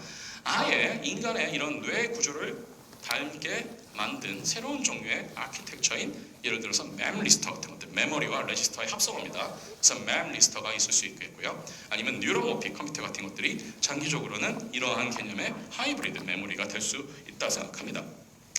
또 하나 지금 기술의 병목 지점 중에 하나가 제가 아까 TSMC도 결국은 ASML이 만들고 있는 EUV 리서그래피에 의존을 하고 있다라는 말씀드렸었는데, 이 EUV 리서그래피를 만들고 있는 ASML도 굉장히 지금 고민이 있습니다. 지금 당장은 독점을 하고 있기 때문에 시장에서 굉장히 잘 나가죠. 그렇습니다만 이 ASML은 EUV 리서그래피를 1년에 수천 대, 수만 대씩 만들지 않습니다. 1년에 몇 대 만드는 줄 아십니까? ASML이 많이 만들어봐야 50대 만듭니다. 그리고 ASM이 심지어는 돈이 많다고 하더라도 이 생산 대수를 100대, 200대로 늘리고 싶지 않아 해요. 혹은 늘릴 수가 없어요. 왜냐하면 이렇게 늘린다고 하더라도 실질적으로 이 고가의 장비를 살 수 있는 기업은 극히 한정적이기 때문에 그렇습니다. 사실은 그래서 이 ASML의 가장 큰 고민 중에 하나가 이 빅 커스터머들, 예를 인텔이나 삼성이나 TSMC나 일부 이런 메모리 제조업체들 혹은 반도체 제조업체들 중에 한두 회사라도 언스테이블해지면은 ASML 자체의 이런 수익 모델에 큰 플럭추에이션이 생깁니다. ASML은 그래서 이 리서그래피라는 개념을 이제는 좀 분할을 하고 싶어요. 근데 ASML의 지금 실질적인 고민 중에 하나가 여기 지금 로드맵에서 보시는 것처럼 2030년대 중반쯤 됐을 때 ASML이 지금까지 추진해 왔었던 이런 테크놀로지컬 스트레이티지가 더 이상 워킹을 하지 않을 것이라는 관측이 있습니다. 왜냐하면 보통 리서그래피에서 기술 발전이라고 한다는 것은 그 리서그래피에 들어가는 단파장 광원의 파장을 우리가 얼마나 작게 가져갈 것이냐가 관건입니다. 지금 쓰고 있는 EUV 리서그래피 같은 경우에는 그 웨이브랭스가 13.8나노미터 정도 됩니다. 이것을 지금 이제 반으로 줄이겠다는 것이 그 다음 계획이고요. 그것을 또 다시 반으로 줄이겠다는 것이 그 다음 계획입니다. 이게 15년에서 20년 단위로 계속 바뀌게 될 겁니다. 그런데 문제는 이 웨이브랭스가 짧아졌을 때 그 웨이브랭스를 뒷받침해 줄 수 있을 만한 주변 기술들이 지금 충분히 발전을 못하고 있다는 겁니다. 광원은 만들어졌는데 광학계가 안 만들어졌다든지 광화학 반응을 시킬 수 있는 뉴 머티리얼들이 지금 나오지 않고 있다는 것이 ASML이 가지고 있는 가장 큰 고민입니다. 만약에 이 방식이 더 이상 워킹하지 않는다? 그러면 이것을 완전히 뒤엎을 수 있는 새로운 방식의 리서그래피 혹은 패터닝 방식을 가지고 있는 기술을 가진 업체가 갑자기 이 분야에서 또 다른 린치핀이 될 가능성이 높다 말씀드립니다. 시간 관계에서 이것은 다 생략을 두고 제가 한 가지만 더 말씀을 드리겠습니다. 우리가 기술의 어떤 uncertainty를 볼 때 지금 많이들 얘기하고 있는 것이 다들 몇 나노 공정으로 만들었습니까? 2나노 공정, 뭐 3나노 공정, TSMC의 뭐 이런 어떤 3E, 뭐 2E 뭐 이런 것들을 가지고서 굉장히 다들 주목들을 하고 계시는데 마치 아까 제가 말씀드렸던 GPU와 메모리 사이에 메모리 월이 있는 것처럼 전공정과 후공정 사이에도 일종의 공정 월이 있습니다. 전공정에서 우리가 아무리 물리적 크기를 10나노, 11나노 수준으로 굉장히 작게 만들어서 트랜지스터의 집적도를 극단적으로 높였다고 하더라도 정작 그 신호를 받아서 전기 신호로 바꿔줄 수 있는 백기판이라고 부르는 이런 기판들의 피지컬 사이즈는 그거의 1000배 이상 큽니다. 그렇다고 그런 것은 결국은 우리가 이 후공정, 특히 어드밴스드 패키징에서 할 수 있는 부분이 아직은 많이 있다는 것이고 그래서 전공정에서 기술의 발전 속도가 점점 느려지는 것을 보완하기 위해서 후공정에서 더 많은 기술 혁신들이 일어날 것이고 마치 이 후공정에서 저는 감히 단언을 하건대 앞으로 10년, 20년 안에 지금의 TSMC보다 훨씬 더 중요한 포지션을 차지하는 후공정 업체들이 하나 둘씩 나올 것이라 저는 감히 단언을 합니다. 이 후공정 업체들이 한국에서 나온다면 더할 나위 없이 좋겠습니다만 어쨌든 이 후공정 업체들이 나오게 되고 이 후공정 업체들이 린치핀이 되는 원리는 전공정에서 막혔던 기술적인 부분들, 특히 수율 개선이나 아니면 기능 개선, 성능 개선에 있어서 후공정에서 이것을 다시 보완하는 방식으로 이루어질 가능성이 높다라는 얘기를 드립니다. 시간이 별로 없어서 여기는 다 생략을 하겠고요. 사실은 한 가지만 더 말씀드린다면 죄송합니다. 계속 제가 한 가지만 더 말씀드린다. 계속 한 가지가 계속 나오고 있어요. 마지막 진짜 많지만 한 가지만 더 말씀드린다면 다들 AI를 생각하실 때 아까도 말씀드렸습니다만 계속 이 AI라는 좁은 영역만 생각하세요. 근데 반도체 생각할 때도 마찬가지잖아요. 우리가 반도체 생각하면 그냥 반도체 산업인가 보다 생각하는데 사실은 그 반도체가 왜 중요해졌는지 생각해 보십시오. 예를 들어서 자율주행 자동차나 아니면 이런 다른 뭐 전자공업이나 디스플레이나 우리가 지금 유관된 분야로 반도체가 너무나 중요한 코어 테크놀로지가 됐기 때문에 중요해진 거잖아요. AI도 그렇게 될 거란 뜻입니다. AI 자체가 중요한 것도 있습니다만 AI가 다른 산업에 이식이 되면서 적용이 되면서 완전히 그 가치가 달라지는 현상들이 생기기 때문에 중요해질 거라는 건데 한 가지 투자하시는 분들이 주목해서 보시면 좋을 것 중에 하나가 AI가 반도체 산업에 반대로 영향을 줄 수 있는 이번에 역방향입니다. 지금까지는 반도체가 AI한테 영향을 줬잖아요. 반대로 이번엔 AI가 반도체에 영향을 줄 수 있는데 그 가장 대표적인 사례 중에 하나가 AI를 이용한 이른바 EDA 2.0 시대가 나올 거라는 겁니다. 지금 여기서 투자하시는 분들 아마 포트폴리오에 시놉시스나 케이던스나 아니면 이런 지멘스 같은 미국의 EDA 업체들이 아마 포트폴리오에 담아있는 분들이 좀 있을 겁니다. 저는 이해합니다. 왜냐하면 그 세 업체가 전 세계 EDA 시장의 95%를 가져가고 있으니까요. 근데 지금까지 이 세 업체들이 만들어 왔었던 EDA 프로그램들의 세대를 1세대라고 부른다면 AI가 들어온 다음부터는 이게 2세대로 바뀌고 있어요. 가장 먼저 지금 앞서가고 있는 업체가 시놉시스입니다. 시놉시스가 지금 얘기하고 있는 건 뭐냐면 어차피 칩을 만들어야 되는데 칩을 우리가 하나의 칩만 만드는 게 아니고 여러 IP를 가지고 있는 칩들을 하나의 다이에 올려서 연결을 해야 됩니다. 마치 우리가 새로운 아파트에 들어갈 때 여러 가구나 가전제품을 샀을 때 어떻게 배치할지 굉장히 고민들 하시잖아요. 그럼 똑같습니다. 칩 위에서 이런 다양한 IP를 배치하는데 예전에는 이게 사람, 즉 굉장히 경험이 많은 설계 엔지니어의 노하우와 일부 자동화된 프로그램에 의존을 했었습니다. 그런데 이제는 더 이상 그렇게 하기가 어려워지고 있어요. 여기에 대해서 기본적으로 이것은 수학적으로는 최적화 문제입니다. 이 최적화 문제를 푸는데 가장 지금 강점을 보이고 있는 게 공교롭게도 AI예요. 그 중에서도 예를 들어서 강화학습, reinforcement learning 같은 강화학습이 굉장히 중요해지고 있는데 이것을 지금 EDA에 반영을 해서 훨씬 더 인간의 어떤 설계 노하우를 뛰어넘을 수 있는 수준의 퍼포먼스를 만드는 칩들이 나오기 시작했다는 겁니다. 올해 이미 이런 케이스들이 나오고 있고요. 내년부터는 이게 본격적으로 상업화 단계에서 보이기 시작할 거다라는 생각이 듭니다. 이 말인 즉슨 반도체가 AI에 영향을 미치면서 그 AI가 다시 반도체에 영향을 미치는 이런 투-트랙 혹은 투-사이드 인터랙션이 앞으로 더 강해질 가능성이 높다. 이 부분이 반도체 산업에서 특히 팹리스 업체들 사이에서 굉장히 중요한 테크놀로지가 될 가능성이 높다 말씀을 드립니다.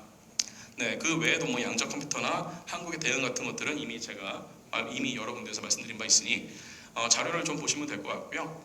사실은 한국이 이러한 급격한 uncertainty의 상황에서 살아남을 수 있으면 굉장히 좋을 겁니다. 기본적으로 이런 제조를 잘하고 또 다양한 퍼실리티가 있는 것은 좋은데 한 가지 우리가 좀 더 생각해 볼 수 있는 것 중에 하나가 AI, 모두가 AI 반도체 혹은 AI에 대해서 골몰을 하고 있을 때 이게 새로운 다른 분야에서 전혀 다른 도메인 영역에서 린치핀이 될 수 있는 기회가 많아질 수 있으니 그것을 선점하는 것이 중요하다라는 것을 좀 말씀을 드리고 싶습니다. 네, 짧은 시간 동안 제가 너무 많은 말씀을 드리려고 했던 것 같습니다. 경청해 주셔서 너무나 감사드리고 혹시나 나중에 Q&A 시간에 질문 있으면 제가 답변 드릴 수 있도록 하겠습니다. 감사합니다. 네, 너무나도 짧은 시간을 드린 게 아닐까 좀 아쉬운 생각도 듭니다. 다음에는 더 많은 시간 드리도록 하겠습니다. 권석준 교수님께서도 참 많은 유익한 시간을 할애해서 또 이렇게 발표를 해주셨는데요. 질문 있으신 분들께서는 저희 질의응답 시간을 활용해 주시면 감사하겠습니다. 자, 그럼 마지막으로 에이스 ETF 김승현 담당님께서 에이스 빅테크 그리고 반도체 투자 전략에 대해서 발표를 해주신다고 합니다. 빅테크와 반도체 투자는 기술주 시대에 필수적이라고, 그리고 AI는 향후 모든 산업에 영향을 미칠 기술이라는 점에서 선제적인 대비가 필요하죠. 이미 많은 분들께서 아시겠지만 또 에이스 ETF는 특히 빅테크와 또 반도체 분야에서 두각을 나타내고 있습니다. 에이스 ETF의 김승현 담당님을 모셔보도록 하겠습니다. 큰 박수 부탁드립니다.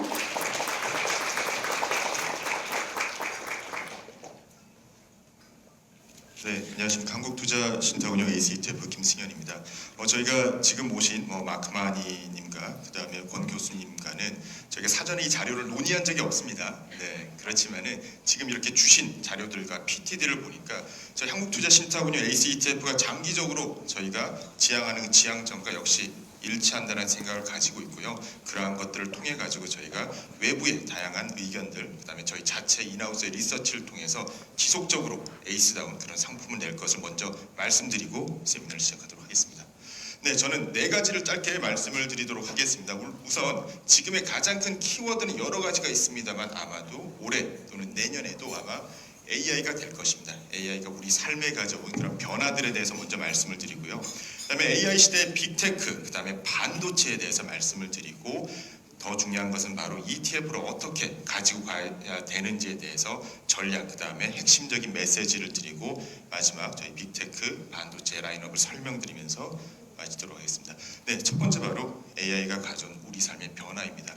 제가 따로 말씀을 안 드려도 될 것 같습니다. 자유재행부터 저희 이 삶에 엄청난 변화가 저희가 들어오고 있고요. 이러한 변화들은 그리고 저희의 일상생활에 훨씬 더 빠른 속도로 침투할 것으로 확신을 하고 있습니다. 내년 같은 경우에는 앞서 여러분들께서 말씀 주셨습니다만 이 AI가 일상생활을 넘어서 이 산업 전반에 적용할 것으로 생각을 하고 있습니다.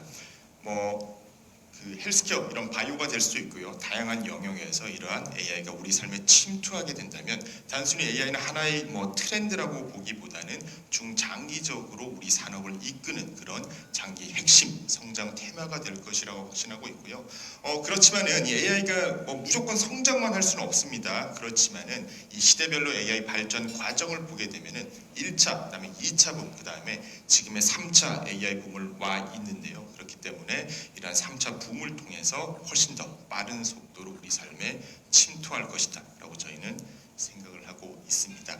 그렇다면 내년, 요즘 오늘 구글 같은 경우도 양자 컴퓨팅 얘기가 나오면서 주가가 좀 빠르게 오른 모습을 보였습니다. 그러면 내년에 이렇게 주목해야 되는 AI 관련 10대 전략 기술 트렌드를 한번 저희가 뽑아봤습니다. 여러 가지가 있겠죠.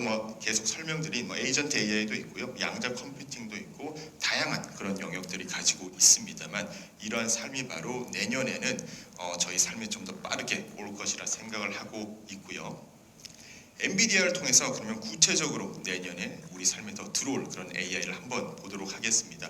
인공지능 관련된 부분도 있고요. 그다음에 로봇도 있습니다. 자동차 반도체도 있고요. 말씀드린 것처럼 제약 바이오, 그다음에 다양한 디자인 및 시뮬레이션이 올 걸로 예상하기 때문에 적어도 저희가 AI라는 핵심 키워드만큼은 올해 그다음에 내년 그 이유를 끝까지 가지고 가야 되고 관심을 반드시 가져나가기를 말씀을 드립니다.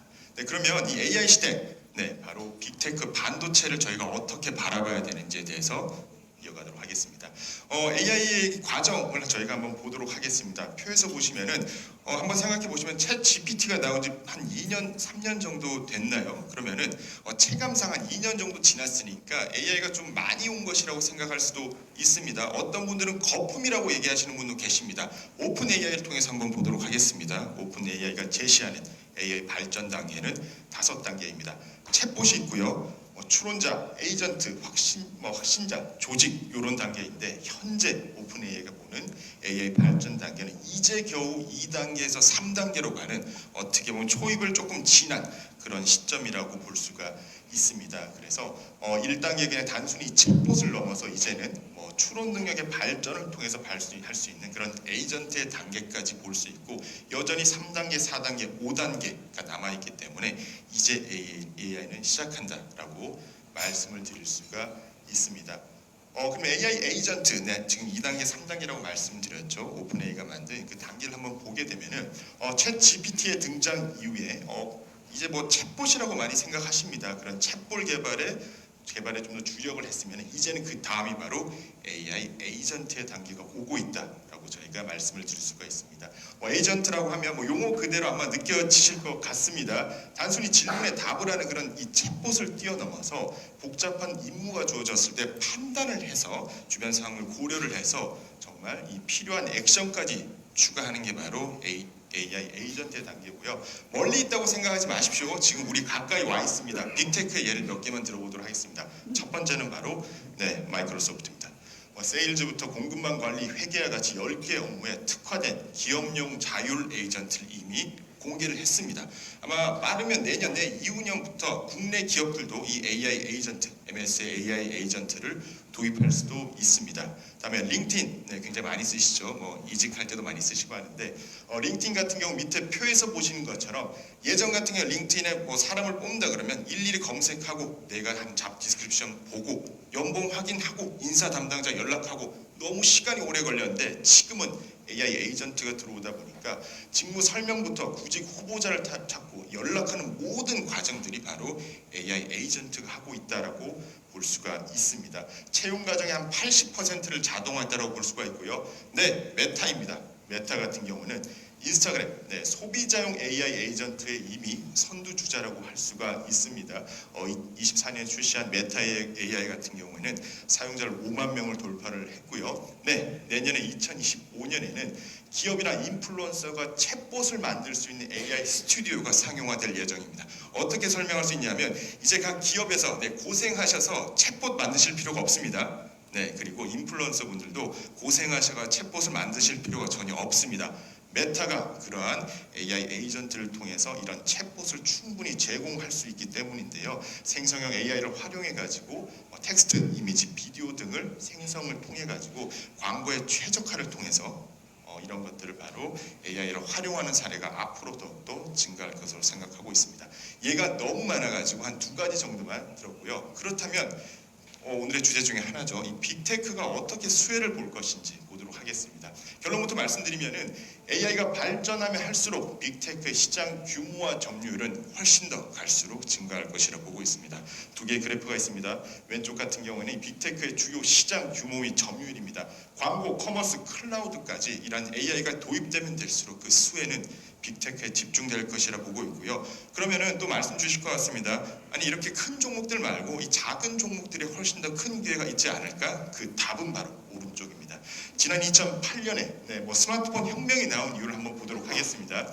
그때도 애플, 구글, 페이스북, 아마존 이런 종목들은 다 있었고요. 그 밑에 보게 되면은 에어비앤비라든지 다른 종목들도 훨씬 더 있습니다만 2008년 시가총액 그다음에 스마트폰이 나온 이후에 그런 시가총액을 보게 되면은 빅테크 상위 종목은 그렇지 않은 종목 대비해서 무려 13배의 주가 상승률, 시가총액 상승률을 보였습니다. 모바일 시대에도 그런 영향들이 있었듯이 AI 시대가 오더라도 역시나 기존의 산업들을 장악하고 있는 빅테크 중심의 시대는 이어질 것이라고 저희는 확신하고 있습니다. 그러면 저희가 이렇게 단순히 전망만 보면 안 되죠. 빅테크가 얼마나 더 갈지, 그리고 많은 분들이 여쭈십니다. 빅테크 5년, 10년 뒤 더 괜찮은지에 대한 답을 드리도록 하겠습니다.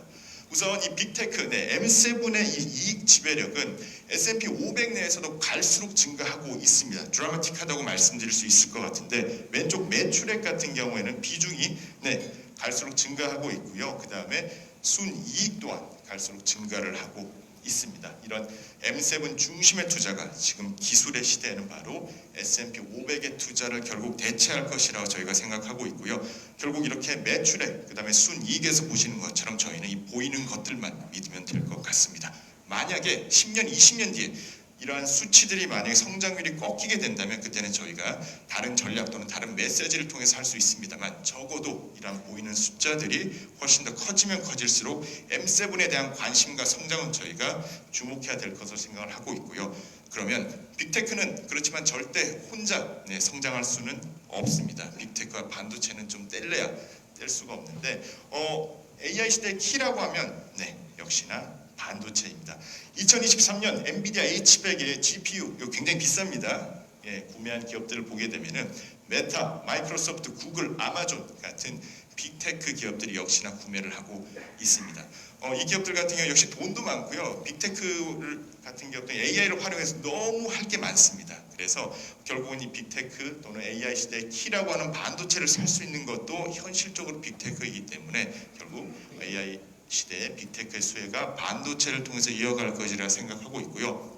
그리고 여전히 그 중심에는 엔비디아가 있습니다. 공 교수님 말씀 주신 대로 반 엔비디아 진영이라든지 아니면 엔비디아를 좀 탈피하려는 그런 움직임이 없는 건 아닙니다만 여전히 저희가 보이고 있는 숫자는 엔비디아의 이 점유율은 여전히 압도적입니다. 그렇기 때문에 기존 틀 같은 경우는 역시나 엔비디아를 중심으로 이러한 산업들이 반도체 산업들이 이어갈 것으로 보고 있고요. 그리고 정치적인 이슈, 지정학적 이슈가 있습니다만 그래도 저희가 중요한 것은 아무리 지정학적 이슈, 정치적인 이슈가 있습니다만 반도체는 기술이 없으면 끝입니다. 아무리 싫더라도 기술이 좋으면은 결국은 그런 과정들이 어려울 수 있습니다만은 결국 기술력이 높은 그런 기업들끼리의 협업을 할 수밖에 없고요. 그렇기 때문에 엔비디아를 통해서 이렇게 나온 빅테크가 주문합니다. 이런 AI 반도체를 TSMC가 생산을 하고요. 거기에 SK하이닉스 HBM을 붙이고 ASML의 이런 장비를 활용하는 엔비디아를 중심으로 1등 기업들의 이런 산업 생태계는 여전히 견고하다라고 저희가 말씀을 드릴 수가 있을 것 같습니다. 그렇다면 빅테크 반도체 ETF에 대한 투자 전략으로 넘어가도록 하겠습니다. 우선 저희가 투자를 볼 때 두 가지를 봐야 됩니다. 첫 번째는 지금 우리가 어느 시대에 있는지를 봐야 됩니다. 지금 보시는 것처럼 기술주의 시대, AI 시대가 가고 있습니다. 과거의 전통 제조업의 시대에서 가치주, 그다음에 인터넷, 플랫폼을 넘어서 AI 시대로 가고 있는데 보시는 것처럼 이 시가총액 상위 기업은 저희가 아는 빅테크 기업들이고요. 그다음에 전 세계의 부호들, 갑부들이라고 해야 되나요? 부호들을 보더라도 여전히 빅테크 관련된 기업들의 오너들이 많습니다. 파운더들이 굉장히 많고 실리콘밸리나 이런 데를 보더라도 역시나 빅테크, 테크 관련된 그런 여러 기업들의 이런 창업이 이어지는 것을 보고 있기 때문에 당연히 AI 시대라는 것에 대해서는 많은 분들이 동의를 하실 것 같고요. 그 다음에 투자를 할 때 또 중요한 것은 바로 이 포트폴리오입니다. 전 세계 어느 상품 중에서 절대적으로 이 하나의 상품이 완벽하게 좋은 상품은 절대 없습니다. 그래서 저희가 포트폴리오 투자, 자산 배분을 해야 된다라고 저희가 늘 말씀을 드리는데 중요한 것은 바로 두 가지입니다. 첫 번째는 장기 수익률이죠. 얼마나 장기적으로 우수한 수익률을 낼 수 있는지를 봐야 되고 그 다음은 MDD, 회복 기간 이러한 것들을 저희가 함께 고려를 해야 됩니다. 한번 보도록 하겠습니다. 그러면 장기적 성장 관점에서 이 M7 그다음에 글로벌 반도체, 빅테크 반도체를 5년 동안 투자했을 때와 그다음에 S&P 500과 미국 배당 다우존스를 투자했을 때의 수익률을 비교하겠습니다. 거듭 말씀드리지만 S&P 500과 미국 배당 다우존스가 나쁘다는 의미는 아닙니다. 그렇지만은 어떤 ETF를 선택하냐에 따라 가지고 장기 성장률에 엄청난 차이가 있는데 오른쪽 표에서 보시는 것처럼 이 매월 적립식으로 투자했을 때의 이 연평균 수익률이 바로 굉장히 큰 자리 이상의 차이가 나고 있고요. 금액으로 보게 되면은 미국 빅테크를 투자했을 때는 이미 투자 원금 이상의 수익을 낼 수 있지만은 S&P 500과 미국 배당 다우존스만 했을 경우에는 역시나 그 수익이 제한되는 것을 저희가 장기적으로 확인할 수 있었고요. 그렇지만 저희가 이번에 8월 때 시장 하락 때도 말씀을 주셨죠. 역시나 중요한 게 바로 어느 정도의 그 회복 탄력성도 좀 필요합니다. 그렇지만 물론 반도체라든지 빅테크 같은 경우에는 다른 S&P 500이나 미국 배당 다우존스 대비해서 조금 더 많이 하락했고요. 회복하는 기간도 조금 더 걸리긴 했습니다만은 이런 것들을 저희가 기본적으로 고려를 한 상태에서 투자를 결정해야 된다라고 말씀드릴 수 있고요. 그렇지만은 결국 이렇게 회복 기간에 엔비디아가 있었다는 것 자체는 여전히 업사이드가 열려 있었다는 걸로 저희가 볼 수 있을 것 같습니다. 그래서 저희가 이 자리에서 빅테크 반도체 ETF 투자 전략에 대해서 드리는 메시지 중에 하나는 바로 기존에 저희가 핵심 자산이라고 하게 되면 코어 투자는 많은 분들이 S&P 500 또는 미국 배당 다우존스와 같이 조금 더 현재 이 기술주의 시대를 반영 못하는 상품들 메인으로 했습니다만 지금은 저희가 자신 있게 말씀드리는 상품들은 바로 에이스 미국 빅테크 탑7 플러스 그다음에 글로벌 반도체와 탑4와 같은 종목을 통해서 장기 수익률을 극대화하는 그런 전략으로 이 핵심 자산으로 빅테크 반도체를 적극 활용하는 것을 저희가 제안을 드릴 수 있고요. 그건 앞서 말씀드린 것 같이 이 수익률의 시간과 수익률의 차이로 이어질 수 있다는 말씀을 드리고 저희의 포트폴리오 전략 그다음에 마지막으로 라인업을 소개하면서 마치도록 하겠습니다. 네, 저희 에이스 ETF는 바로 빅테크 반도체에 대해서 굉장히 진심인 그런 회사입니다. 단순히 마음만 진심인 건 아닙니다. 저희가 가장 자랑스러운 상품 두 가지를 먼저 말씀을 드리도록 하겠습니다. 주요 테크 ETF의 수익률 탑5를 보시게 되면 저희 에이스 미국 빅테크 탑7 플러스가 가장 높은 위치를 차지할 수 있고요. 역시나 반도체 ETF 같은 경우도 저희가 가장 높은 수익률을 저희가 보이는 것을 확인할 수 있습니다. ETF를 고르는 것에는 여러 요소들이 있습니다만 가장 중요한 것은 이 기술주의 시대를 잘 반영하고 중장기 수익률을 앞서갈 수 있는 그런 ETF라고 생각을 하고 있고요. 저희 에이스 ETF 2종이 바로 가장 앞서가는 빅테크 반도체 투자하는 좋은 솔루션이라는 말씀을 드릴 수가 있을 것 같습니다. 빅테크 탑7 플러스, 빅테크 탑7 플러스 같은 경우에는 보시고 있는 7개 종목의 95%를 집중 투자하는 ETF입니다. 그래서 스마트폰 검색 엔진부터 다른 어떠한 산업이 나오더라도 이런 M7 종목 중심의 이 투자는 저희가 이어질 것이라 보고 있고요. 반도체 같은 경우도 글로벌 공급망, 그다음에 승자 독식, 기술력의 차이를 보게 되면은 역시나 이 1위 기업에 대한 영향력은 갈수록 커질 수밖에 없기 때문에 글로벌 반도체 탑4 플러스가 좋은 투자 솔루션이 될 것이라 생각하고 있고요. 저희가 빅테크 같은 경우는 M7, 탑7 플러스만 있는 게 아니라 다른 여러 종목별 집중 투자, 월배당, 그다음에 방향성 투자까지 국내 ETF 운용사 중에서 빅테크 ETF 라인업이 가장 최대입니다. 그래서 에이스 ETF가 좋은 투자 수단이 될 것이라 보고 있고요. 그다음에 반도체 투자 역시 글로벌 반도체 탑4 플러스 외에도 엔비디아 채권원화, 엔비디아 밸류체인, 그다음에 글로벌 AI 맞춤형 반도체, 그다음에 국내 반도체와 같이 반도체 같은 경우도 단기적으로 이 시류가 조금 다를 수는 있습니다만 저희의 라인업을 통해서 반도체 시장 전반에 그다음에 또 집중적으로 투자할 수 있는 투자 수단을 저희가 제공하고 있습니다. 저희가 지속적으로 말씀드립니다만 이 빅테크와 반도체는 저희가 절대 거스를 수 없는 시류라고 생각을 하고 있습니다. 저희 에이스 ETF 같은 경우는 상품의 라인업의 다양성, 그다음에 우수한 수익률 기반으로 여전히 시장을 선도하고 있다고 생각하기 때문에 빅테크 반도체 투자만큼은 저희 에이스 ETF를 활용해 주시기를 부탁드리도록 하겠습니다. 감사합니다.